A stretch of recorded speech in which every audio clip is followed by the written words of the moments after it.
May extra client ka at plano mo i-outsource ang trabaho sa iba. Alam mo ba na risky ang outsourcing? Oo, nakatutulong siya, pero kung hindi mo gagawin ng tama, ikaw mismo ang masisira. Unang-una, outsourcing means ipapasa mo ang trabaho mo sa ibang tao. Sounds easy, di ba? Pero ang kapalit niyan, tiwala. Risk number one, confidentiality. Kapag nag-outsource ka, binibigay mo ang lahat ng access. CRM files, minsan pati passwords. Kung maling tao ang nakuha mo, pwede niyang abusuhin yan.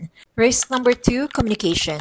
Kung hindi magaling mag-update ang VA mo, anong i-report mo? Importante yung lagi kayo nag-uusap ng VA mo tungkol sa trabaho. Risk number three, quality of work.